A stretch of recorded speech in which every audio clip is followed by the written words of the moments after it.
Yeah, and you've obviously been working a long time to get to this moment. Now, like the fight week, it's got to feel like reality at this moment. I mean, what's the emotions for you at this point? I'm excited. You know, it's been a long time coming, a long road, and I've been here now 2 weeks with my team, and I'm just excited. It's been, like I said, I was number one. I told these guys a long time ago, and now here we are, 2 days out, 3 days out, and I'm excited. You know, I mean, obviously, we talk about the first fight, but it was so long ago. I mean, is there any factor at all? Like, is there anything in whether it be mentally, psychologically, anything that you take from that first fight that benefits at all? For me, no. It's just I look at it as a brand new fight, a brand new opponent. He's improved, have improved, you know what I mean? It's two different fights. When we first fought, I was only doing martial arts for like 4 or 5 years. I'm now 30 years old. This is my 4th main event for the UFC, and it's just 2 different fights, and I am excited to go out there and prove to the world. We know the run of bad luck that you had with the fight cancellations, with the no contest, all that stuff. I mean, was there ever a point along the way where you're like, this journey's stupid, like I'm done with it, like I'm not doing this anymore? You have them days, you know, you have ups and downs, you have days you think, like the why me days and stuff like that, but you have to refocus your mind and also use that time to get better and better. And all this week I was feeling like belonging. I feel like this is how it's meant to play out. This is where I'm meant to be right now, you know. And but yeah, like I said at the time, it was frustrating having pullouts, getting COVID, and it was just a mad 2 years, you know. Now we're here. What's the most important part of this? I mean, is it about becoming UFC champion and that alone, or is it about some extraction of a measure of revenge of the last person to beat you? All of it. You know, obviously he was the last person to get a decision over me 7 years ago. But number one is to be a world champion, because I know how much it means to my team and to my family and to me, and how hard I've worked to get here, you know. And so number one is to become a world champion. The interesting part about this, right, is your grappling has gotten way better. His striking has gotten way better. But at the end of the day, what kind of fight do you expect? I mean, do you think that he'll want to come out and strike with you? Or do you think he ultimately just reverts back to his base? Yeah, probably. If I was him, I'll come out and try to wrestle, you know. I think he's gonna try to come out and strike. You got to think, like, he was a wrestler for his whole life, and to now he's getting like finishes. You're gonna fall in love with it. It's natural for that to happen, you know. But I am just leaps ahead of him when it comes to striking. He's a good wrestler, but I'm a good mixed martial artist. I can put it all together. Great jiu-jitsu, good grappling. So we'll see. When I picture the fight in my head, it all plays out different. But when you do fight, it never plays out how you picture it. You know? So we'll see. Nice. Last thing for me, I mean, Saturday night, you raise that belt. I mean, what does that moment mean for you to be world champion? Like, what does that represent for you? Everything, you know, it'd be a congratulations to myself as well for sticking through these ups and downs, sticking through these hard times, and then we thought, oh, Leon got bad luck, you know, and just being proud of myself for, like I said, sticking through it and going through it, and for my family, for my team, it would mean everything. Leon, a lot of talk about Kamaru's status in the history of MMA. Dana says that if he wins this, he could be considered the greatest of all time. I'm curious for you, do you think he could be the greatest of all time, or do you think he's the greatest welterweight of all time? Where do you see him in history of MMA?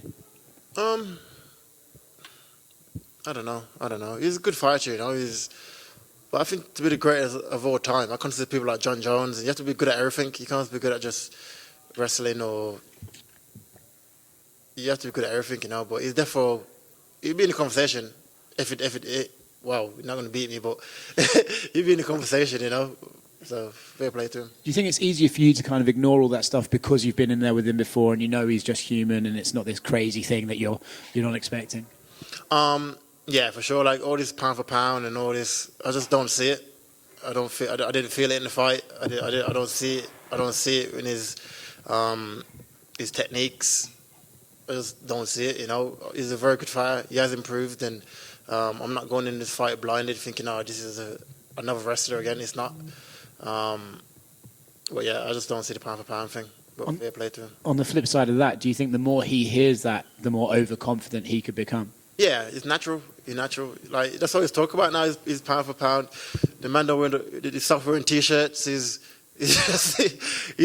loving it, you know. So like I said, he's earned it. So I'm not gonna sit here and hate on him, you know. So fair play. There's no risk of you stealing his outfit ideas at the press conference this week? Nah, that's not me, you know.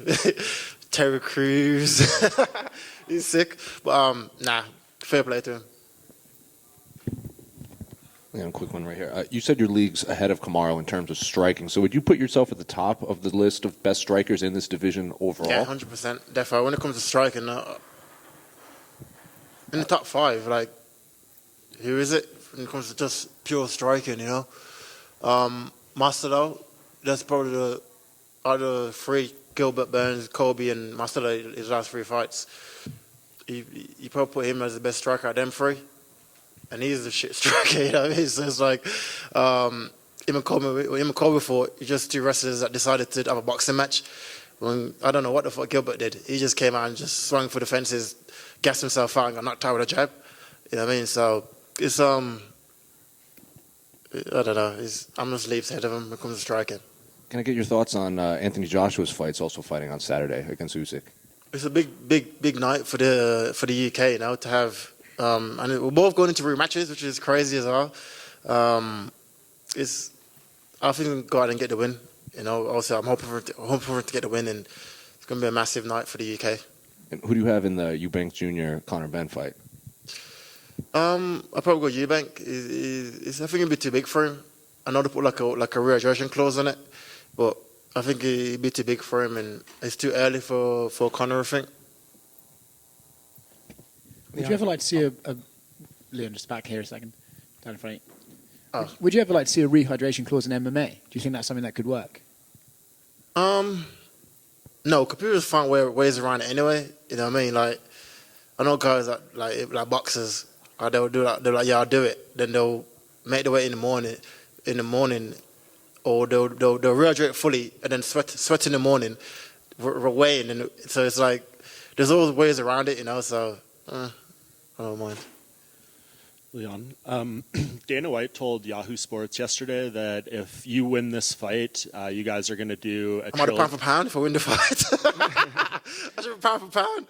Go on. But he said this would be an instance where ahead of time he'd be fine saying Kamaru deserves a rematch or a trilogy fight. Is that something you've thought about, that you not only would have to beat him Saturday, but back-to-back? Yeah, for sure, 100%. Like you say, he's been a dominant champion, you know, so naturally in sport, in boxing or MMA, when you defend the belt a couple of times and been dominant, you normally get a rematch. So I definitely envision doing it again.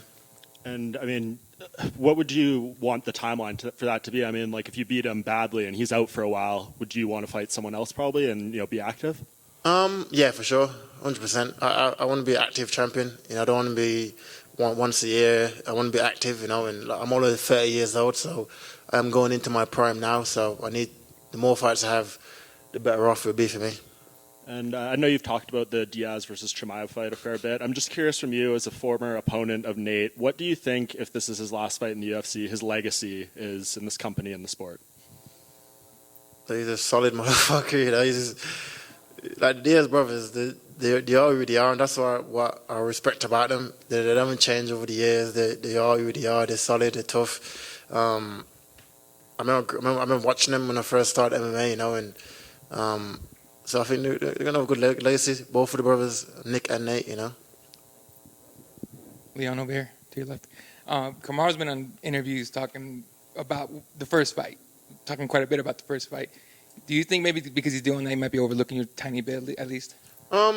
He's talking about everything apart from this fight. He's talking about going up 205, fighting Canelo, doing everything apart from the fight. You know, I am solely focused on becoming a world champion, and if he thinks it's going to be like the first fight, he's already lost the fight. I've erased that fight out of my mind a long time ago, and if you think he's the same kid who's in the fight, then we'll see Saturday night. Any thought of maybe let's say you win on Saturday, you call out Canelo yourself? Nah, I need to. I know I can't beat Canelo in a boxing match. I'm not deluded.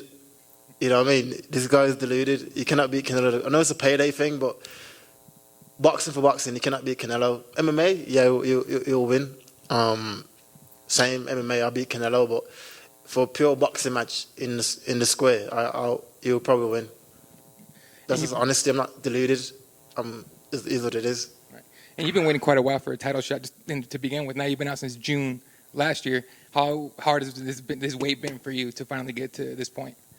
It don't feel as long, you know. I've been off for like a year before during the pandemic, and I've always said I don't believe in run rust. I don't believe in nothing like that. I think as long as you live the life, dedicate yourself to the sport, which I do, you should get the results. And Saturday night I'll get the result. Leon, on your right.